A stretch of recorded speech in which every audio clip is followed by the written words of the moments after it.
The 5 cities of Aberdeen, Antwerp, Constanta, Klaipėda and Trieste are 5 major port cities located on the 4 seas of Europe.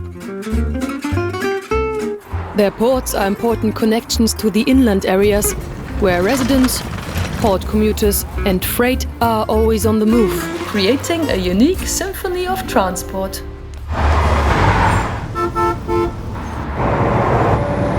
Living in these cities used to require patience or bravery, until their residents gained hope from the Civitas PORTIS initiative.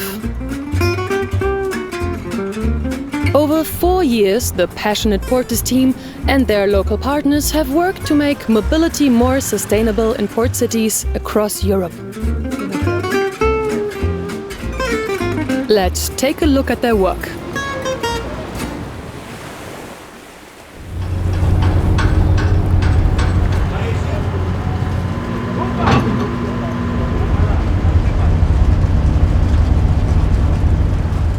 The port of Constanta is the biggest on the Black Sea, attracting workers from across the city. During rush hour, these port employees mix with other commuters and clog up the streets with their cars. At one of the busiest junctions, the Romanian Portis team is trying to quantify this traffic congestion. The city has an ingrained culture of car driving. Everybody avoided to use public transport and preferred his own car. And now we are trying to go back in a very modern and urban approach in sustaining mobility. Once a month, the partners and stakeholders gather over the collected traffic data to develop sustainable mobility strategies. The Mobility Forum is a must-go, not only for the Portis team. Portis brought up to the city hall, my team, the port, universities, NGOs, economical operator. This project for us was a healing moment, involving everybody. One of the major concerns of the Mobility Forum is access to the port. In the past, workers who wanted to enter the port needed strong nerves, or at least a strong coffee. It was always flooded with cars, like everybody comes to work at 8 o'clock and they had trouble getting through the gate because there was only one exit and one entrance. Now it's fluid, it works clockwork-like.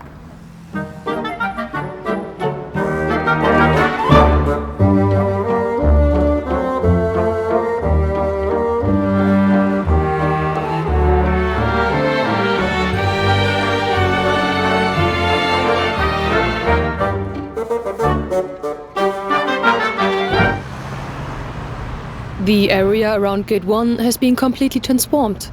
Across the street there is a new bus stop, which forms part of Constanta's vastly expanded public transport network. With the support of Portis, the city introduced 104 new buses, among them a fleet of 41 electric buses that call at 39 new bus stops, while 133 kilometers of additional bus lanes make journeys much quicker.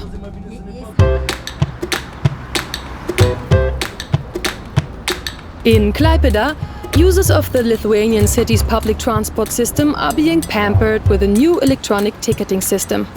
Tickets can now be purchased via e-travel cards.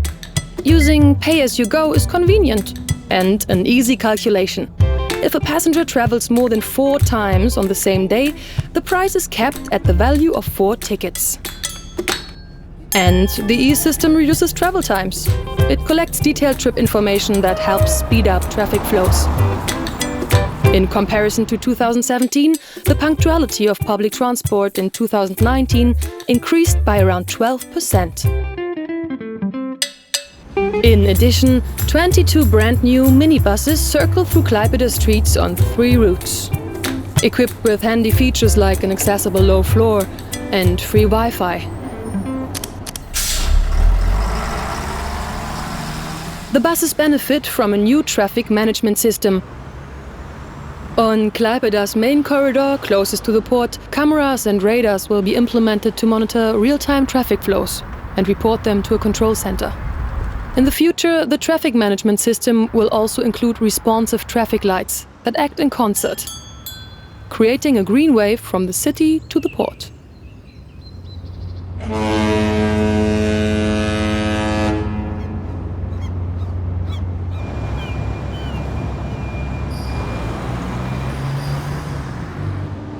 For most port cities, the revenue from the harbour is a major source of economic growth. Here in Aberdeen, Scotland's largest and loudest port workers deal with 8,000 incoming vessels and handle around 5 million tons of cargo every year. Aberdeen is first and foremost a port, and this means great number of truck movements, and we really have to control those coming right into the city centre. So there's a practical problem, but also congestion and in particular air quality. Heavy goods vehicles have high emissions and they also cause congestion, which is loud, dirty and annoying. That is why Aberdeen built a bypass that routes trucks out of the city. The traffic in Aberdeen was horrendous, absolute nightmare. Since it's been built, any traffic is gone. Everybody's diverted through the bypass. So it makes life a lot easier for everyone in Aberdeen, especially us trying to do our job here in the port. Without the bypass, a drive to the harbour used to take about 30 minutes. Now it takes 5 minutes. Okay, bye-bye. Exactly. The new bypass has cleared the way for Aberdeen's public transport measures. A novel trip planner was co-developed with savvy users. The app tracks arrivals meticulously, and it compares trip length and price. For environmentally conscious car lovers, 3 brand new EV charging stations were installed.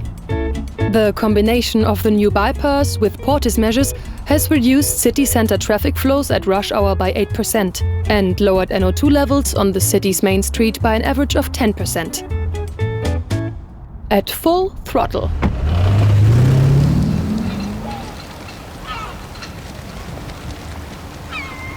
For those in less of a hurry, the Portis team promotes walking. In Trieste, residents and visitors enjoy La Dolce Vita, the public infrastructure. Around 70 cruise ships arrive in the North Italian city every year, bringing with them more than 1 million tourists. To sweeten their visits, new pedestrian areas have been established. A Portis measure that has helped to increase walking by 20% within the last years. From a dizzying height, the Italian Portis crew also looks at the bigger picture. Trieste has a busy cargo port and its historic old port. A 67-hectare area close to the city centre that was left abandoned for many years. To integrate the old port into the city's existing infrastructure, a new bus line has already been built and a new bike-sharing system launched with 12 stations alone in the old port. With the support of Portis, approximately 6,000 square meters of areas dedicated to walking and cycling have been created in the old port area, together with 990 meters of pedestrian paths.